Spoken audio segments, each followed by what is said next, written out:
नमस्कार दोस्तों, life line astro channel में आपका स्वागत है।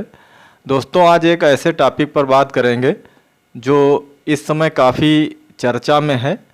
कुछ भ्रांतियां हैं शुभ ग्रह बृहस्पति के लिए। बृहस्पति ग्रह बहुत शुभ ग्रह माने गए हैं। इनकी 3 दृष्टियां होती हैं। इनकी दृष्टियां जिस भी भाव पे पड़ती हैं बहुत शुभ मानी जाती हैं, क्योंकि ये बहुत शुभ ग्रह हैं। लेकिन इनके लिए ये भ्रांति है कि जिस भाव में ये स्थित होते हैं, जिस भाव में भी होते हैं, ये उस भाव का नाश करते हैं, ऐसा लोगों का कहना है। काफ़ी लोगों का मत ये है जिस भाव में होते हैं उस भाव का नाश करते हैं। तो ये क्या सच है या नहीं सच है, इसके बारे में आज बात करेंगे। इसके बारे में विद्वानों ने क्या कहा है, इसका कौन सा श्लोक दिया हुआ है पुस्तकों में हमारी, इसके बारे में आज बात करेंगे। तो आइए जानते हैं।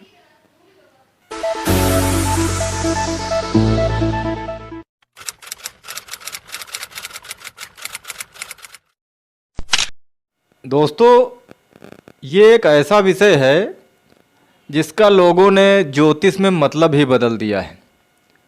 जैसा कि आप जानते हैं कि गुरु एक बहुत ही नैसर्गिक शुभ ग्रह हैं, बहुत शुभ ग्रह माने जाते हैं। महिलाओं के लिए ये विवाह कारक होते हैं।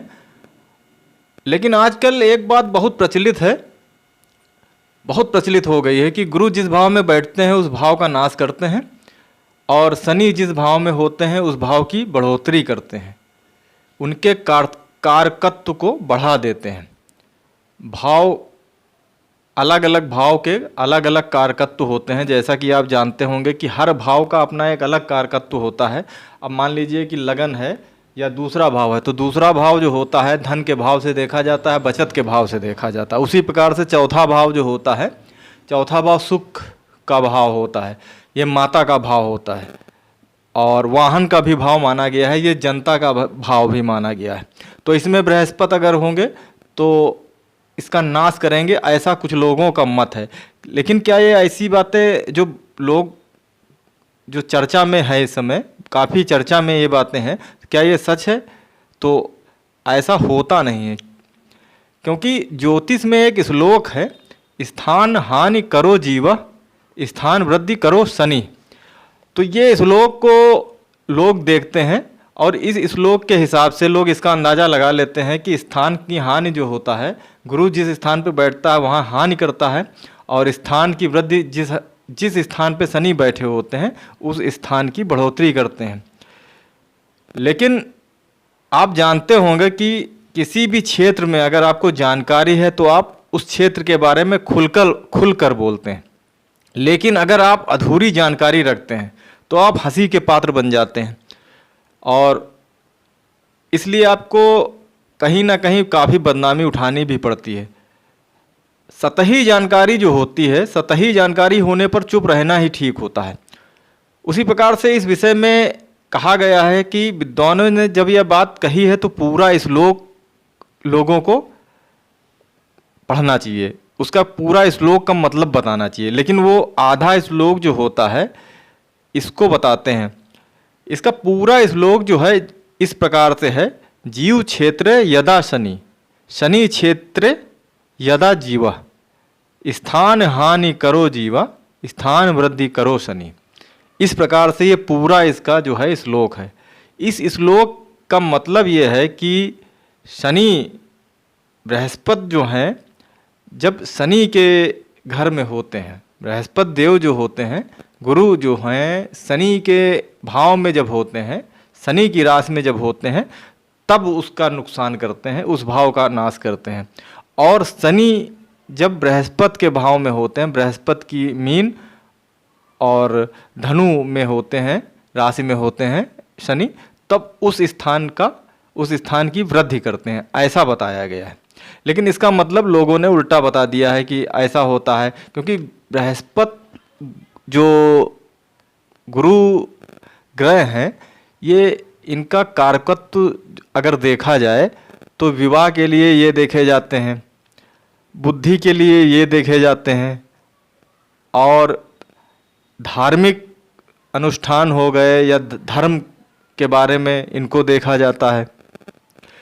पैसे के लिए भी बृहस्पति देव को देखा जाता है। तो ऐसे अगर देखा जाए, इस हिसाब से अगर देखा जाए तो कोई भाव जो है, कुंडली का कोई भाव नहीं बचता है जिसमें जिसमें इनसे संबंधित कारकत्व होता ना हो। उसका भाव जो है, उसका फल जो है, उस भाव का फल जो है इनके कारकत्व से, जिस भाव के ये कारक हैं उस भाव के जो और भी भाव हैं वो कारक ना हो, ऐसा बहुत कम होता है, बहुत कम ऐसे भाव हैं। तो अगर ऐसा है तो कहीं पर भी अगर बृहस्पति बैठे होंगे तो उस भाव का नाश करेंगे, तो इसलिए ऐसा होता नहीं है। इसके बारे में बताया गया है कि अगर इस श्लोक के माध्यम से आप देखेंगे तो ये दशाएं अगर होंगी, शनि की राशि में बृहस्पति होंगे तो उस भाव का नाश करेंगे, और शनि अगर बृहस्पति की राशि में होंगे तो उस भाव की वृद्धि करेंगे। अब अगर कारको भाव नाशाय सूत्र के हिसाब से अगर देखा जाए तो इसमें ये भी मानना पड़ेगा कि गुरु अपने कारक भाव में जब बैठे होंगे तो उस भाव का नाश करेंगे, क्योंकि कारको भाव नाशाय सूत्र के हिसाब से कारक भाव में अगर कारक ग्रह बैठे होते हैं तो उस भाव का नाश कर देते हैं। अब सप्तम भाव विवाह का स्थान है, आपको पता होगा कि सप्तम स्थान जो होता है विवाह का स्थान होता है, और स्त्रियों की कुंडली में गुरु विवाह के कारक ग्रह हैं। अब यहाँ पे अगर सप्तम भाव में गुरु बैठे हैं तो अब ऐसा कारको भाव के हिसाब से देखा जाए तो उस भाव का नाश करेंगे, यहाँ पे बहुत ख़राब माने जाते हैं। लेकिन ऐसा होता नहीं, बड़ी बारीकी से इन बातों को समझना चाहिए, क्योंकि अगर विवाह स्थान पे गुरु बैठे हैं, अपनी ही राशि में बैठे हुए हैं, सप्तम स्थान में बैठे हुए हैं, तो भाव हानि नहीं करेंगे, क्योंकि यहाँ पे वो गुरु जो हैं हंस नामक राजयोग बना देते हैं। यहाँ पे अगर अपनी राशि में बैठे हुए हैं, हंस नामक राजयोग बनेगा, जो कि बहुत अच्छा राजयोग माना जाता है। ये राजयोग में काफ़ी चर्चित लोगों की कुंडली में ये राजयोग बना हुआ है, उनको काफ़ी बहुत मतलब इस राजयोग के माध्यम से फ़ायदे हुए हैं। तो इस प्रकार से बहुत बारीक तरीके से समझना चाहिए, और बाकी कुछ जो भ्रांतियां हैं इनके बारे में जो ये श्लोक बताए गए हैं, इनको पूरा श्लोक को देखें। गुरु हर भाव में बैठकर उस भाव का नाश नहीं करते हैं। कुछ स्थानों पे अगर बैठे होते हैं गुरु, अकेले अगर कहीं पे बैठे हैं और नीच में हैं, अवस्थाएं होती हैं, कुछ अवस्थाओं में बैठे हुए हैं, तो उस भाव का जरूर नाश करेंगे। लेकिन अपनी ही राशि में बैठे हुए, सप्तम में बैठे हुए हैं और कारक ग्रह हैं और कारक भाव विवाह का है और विवाह के कारक गुरु हैं, तो उस भाव की हानि नहीं करेंगे, क्योंकि यहाँ पे वो हंस नामक योग बना रहे हैं। तो दोस्तों इस प्रकार से बारीक चीज़ें जो हैं आप इसमें समझें। ज्योतिष जो होती बहुत गूढ़ विषय होता है, इसको समझना इतना आसान नहीं होता है। तो दोस्तों अगली बार एक नए टॉपिक पर बात करेंगे, जो बहुत विशेष जानकारी होगी आपको देंगे। अगर आपको ये वीडियो अच्छा लगा हो तो कृपया सब्सक्राइब ज़रूर करें, लाइक ज़रूर करें और हमारे चैनल से जुड़ जाएं। तब तक के लिए नमस्कार, धन्यवाद मित्रों।